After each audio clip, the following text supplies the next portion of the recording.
With us now to talk more about this and Canada's response is Liberal MP Ali Ehsassi. Mr. Ehsassi, good to see you. Thank you very much for making the time, as always.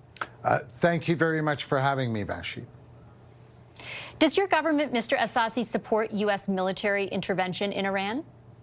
I can't speak to that, but what I can say is that Prime Minister Carney, to the best of my knowledge, was the first world leader who actually did issue a statement saying what is going on in Iran is completely unacceptable. Yes, the Prime Minister did offer condemnation in a statement, and the statement was posted alongside some other countries.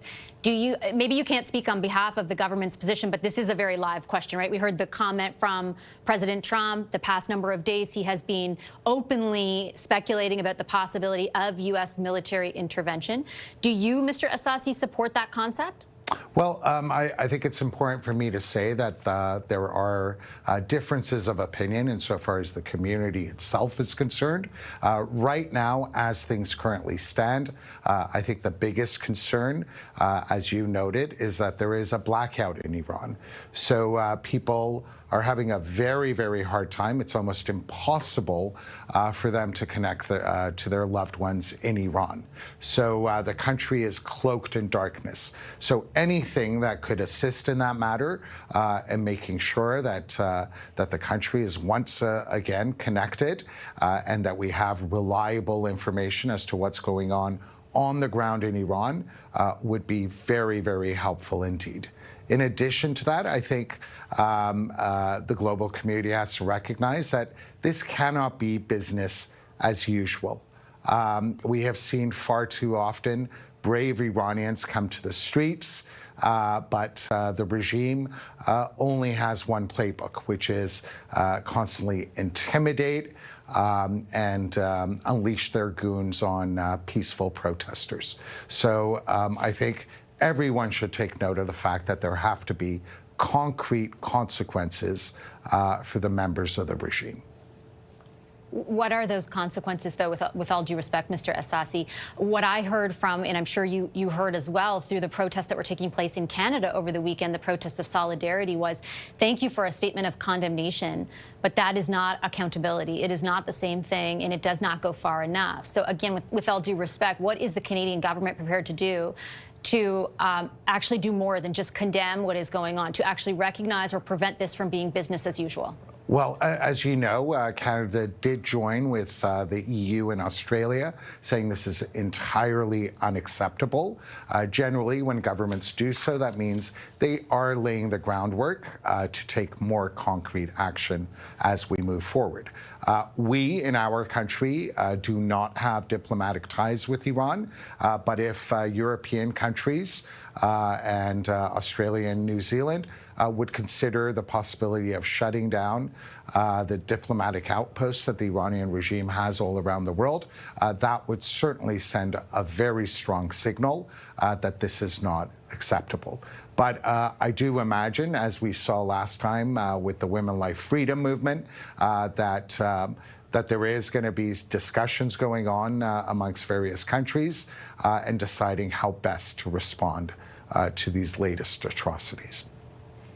To be clear, will Canada advocate for other countries to take that position in breaking off diplomatic relations? Like, is that what should happen in your view?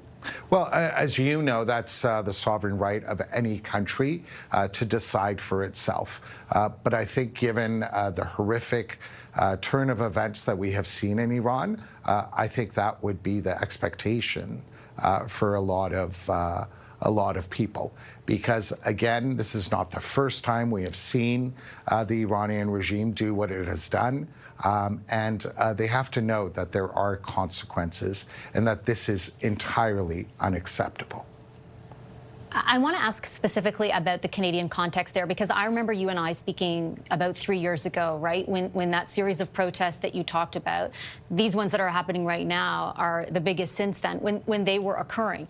And your government at the time, which you were a part of, brought in a new policy that essentially, because the accusation was that Canada was almost like a safe haven for officials associated with the Iranian regime, that they would be deported. There would be an active policy for, to root out who these people are and to get them deported. I was looking at some reporting by Global News from September, which cited statistics from the CBSA, which say that in those 3 years, only one person has actually been deported, and that the Immigration and Refugee Board, in certain instances, has blocked that from happening. The latest one in August, where someone didn't qualify, in their view, as a quote-unquote senior official. So his deportation was blocked. What message does that send to Iranians, Mr. Ehsassi? Oh, well, first of all, as you know, I think the most important thing to bear in mind is that when a country such as ours takes concrete action against a regime such as the Iranian regime, then the first most significant thing that happens is that they feel deterred from actually coming from our country. So that in and of itself is very important. But in addition to that, to the extent that I have heard, there have been numerous people who had applied to come and visit our country. They have been denied. In addition to that, I also have heard anecdotally of a few people who were asked to leave and did so. So these things are murky. I don't have all the details, but we're in a much better place than we were several years ago. Are you sure about that, Mr. Ehsassi? And I ask with great respect, like you're conceding that things are murky, that the evidence you're relying on is anecdotal. The only evidence I have that isn't anecdotal shows the converse of the picture that you are painting, right? It shows that 23 suspects were identified since November 14th of 2022. 21 of those cases have been sent to the IRB for hearings, and just one person in 3 years has been deported. If the message is, as you say, that countries like ours are supposed to be sending the regime, that it's not business as usual, how is what your government has done evidence of that in any regard? Well, first of all, as I did indicate, there were a lot of people who had applied to come here, and they were denied entry into our country. So that's the first part. The second part is the process is playing itself out. Yes, you're absolutely correct that many of these cases do go to the IRB, but we cannot interfere in the workings of the IRB. So I would certainly hope that the members of the IRB are up to speed on developments and recognize full well how important it is for our country to bar these individuals from coming here and expelling them to the extent that they may have come here. And certainly I wouldn't intimate that the government should intervene with the board. But isn't it the job of the government to assess whether the policy it put in place to send a very clear message on foreign policy is actually effectively working? And if it's not, to amend the policy? For sure. I think this is a good opportunity for us to look at it, make sure that it is functioning in the fashion and that it was intended to work in.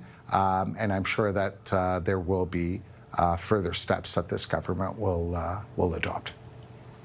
Okay, I will leave it on that note. I'm out of time. Mr. Ehsassi, I appreciate your time and insights as always. Thank you very much for making the time. Thank you.